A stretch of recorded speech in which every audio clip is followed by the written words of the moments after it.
Hi. All right. So last, I think it was Sunday. So just 2 days ago, I didn't even know what I was going to read next. And then yesterday, I had a box of books show up that I had ordered. I really cannot make that a habit. But I got sucked into Book Outlet while I was looking for something, and they only had 2 copies of something I wanted, and anyway, I got suckered into ordering some books and I needed free shipping. And this was in that. And I grabbed it. It's a backlisted book. I think it came out in 2013, if I'm not mistaken. And I'm not going to lie, when it first came out, I was like, I don't want to read another. Oh, no. No, it's actually quite recent for me. It came out in 2018. So last year. And I remember hearing the interview with her and thinking, oh, that sounds really interesting, but I'm not up for reading that right now. Anyway, when I saw it online, I thought, well, I'll order it and give it a try. And oh my goodness, I'm so glad I did. So I got the books yesterday. I opened this up just to, read the first couple of pages, and that's all I did last night. I didn't even do my dishes. So, the book is called Women Talking, a novel by Miriam Taves. She wrote the novel as, she describes it as a fictionalized response to a real event that happened in a Mennonite colony in Bolivia. Full disclosure, the author, Miriam Taves, is the daughter of my grade 6 teacher, who actually, I don't want to use the word trauma, like that sounds a little bit dramatic, but yeah, he didn't have a very positive effect on my life. So sometimes when I read her books, I think, oh, I'm biased against her because of that bad experience that I had. But now that I've read this, I think maybe not. Maybe I'm being just genuine in my response.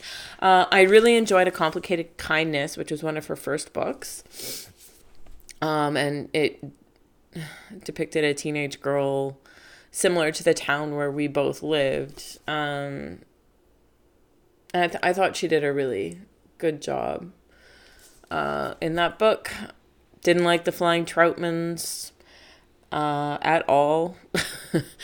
But I really, really enjoyed this book. I have a feeling if more people heard about this book, this would be a book that would definitely become very quickly a classic in the feminist canon.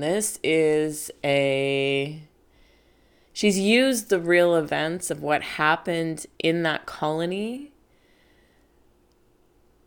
but in a way it's such an allegory for what is happening in the world today with like the Me Too movement. Yeah, it's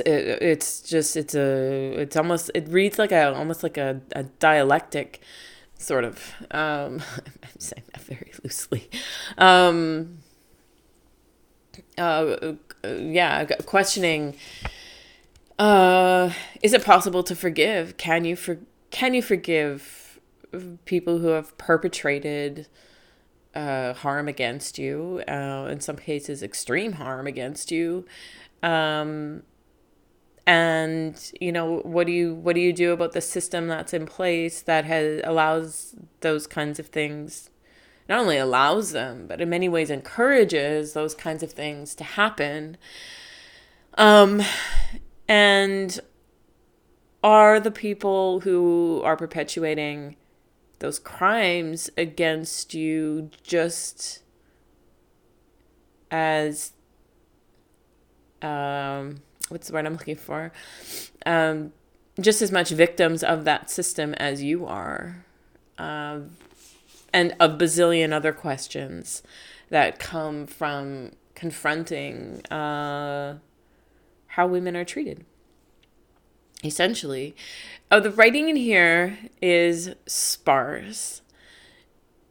and simple. I shouldn't say sparse. It's simple. It's very simple, which is perfect. It's just so in keeping with the Mennonite way of being. So the writing is simple, but it has so much depth to it, and there are just so many layers. And I have a feeling that this is a book that I will read several times in my life, probably, and get different things from every single time, and have different answers to at various points in my life. I really enjoyed it. It is also hilarious. I may just be saying that because I grew up in a Mennonite town, not a colony. It was not, that didn't happen. Like, the brief history of the way that the Mennonites kind of dispersed into the world was going from Germany to Russia. They were persecuted in Germany because of their pacifist beliefs after the whole Protestant Revolution and the whole thing.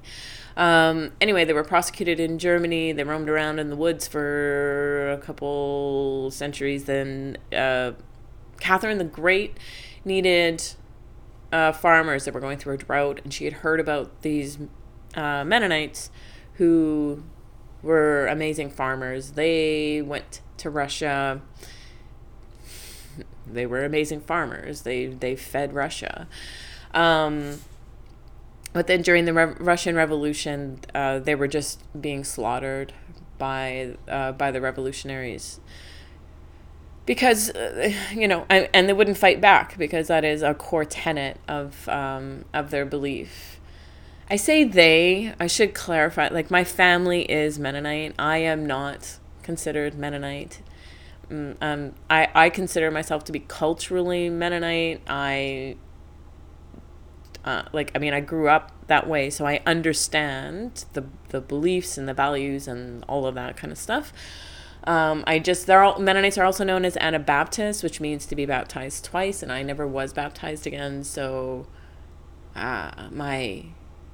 everyone in my family was, so they are all Mennonites. I am not.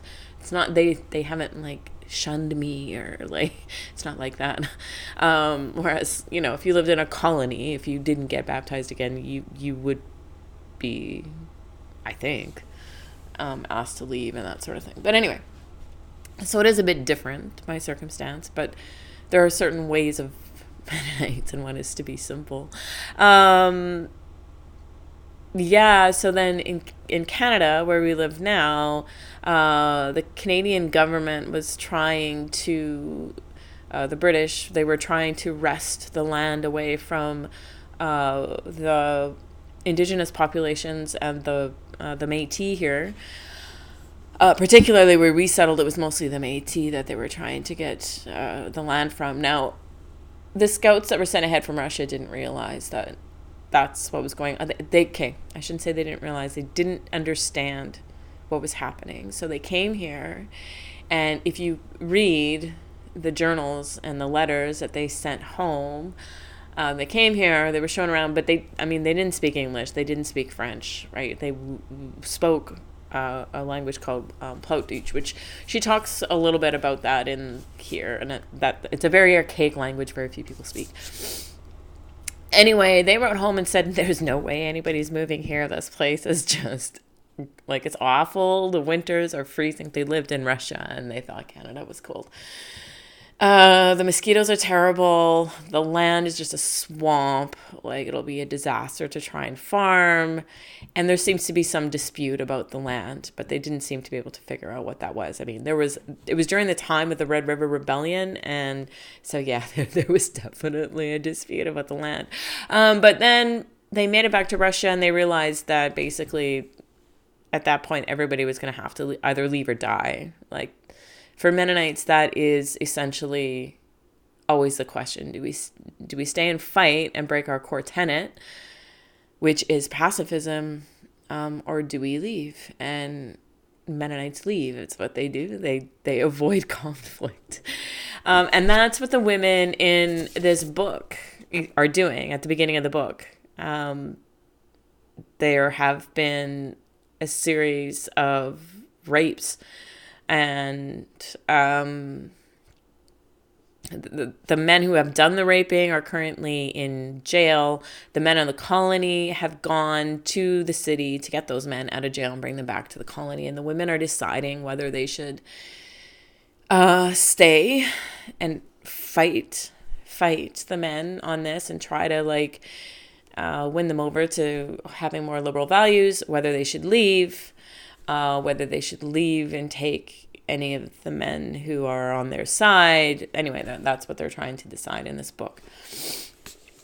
So, what happened when they came to Canada, though, it didn't take very long, and the government here had broken pretty much all the promises that they had made, that the Mennonites here could keep their schools and their language, and the men wouldn't have to fight in wars and all that kind of stuff. And of course, wars broke out, and they were expected to go and fight in those wars. If they didn't, they got sent to POW camps. Anyway, it's a whole thing. And when all that happened, many of the Mennonites just packed up again and left, and they moved to South America, where there was lots of cheap land. And they just settled in these colonies. And now, in the present day, one of the colonies had this absolutely horrifying thing happen. It is a true event. I'll link to a few articles about the true event that this book is based on down below. That was a lot of history of Mennonites. This book, though, just does an amazing job. It is very humorous. I would say, proceed with caution if you are a woman who has trauma and that in your life, because there's a lot of things that are very difficult to read in here. But there are realities for most women. I'm not even going to say for some women. I would say most women in the world do have traumatic events because of the men in their lives, to varying degrees. And so that makes this book and the questions posed in this book, I think, very timely. And I would be very surprised if more women didn't read this and it didn't become part of the discourse that we have about the patriarchy and how we can work to dismantle it and make it make our society better for everybody. It's an amazing book, absolutely amazing. Honestly, I mean, like any book, it has faults. I'm not even going to dwell on those right now because I'm still busy working through so many of the questions that she raises in this book. But it is the wee hours of the morning and I need to go get ready for work. I'm feeling like I've gotten a bit of a sore throat and all the things again.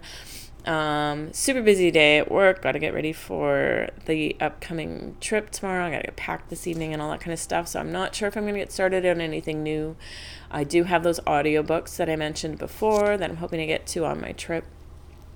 So, that's coming up. Anyway,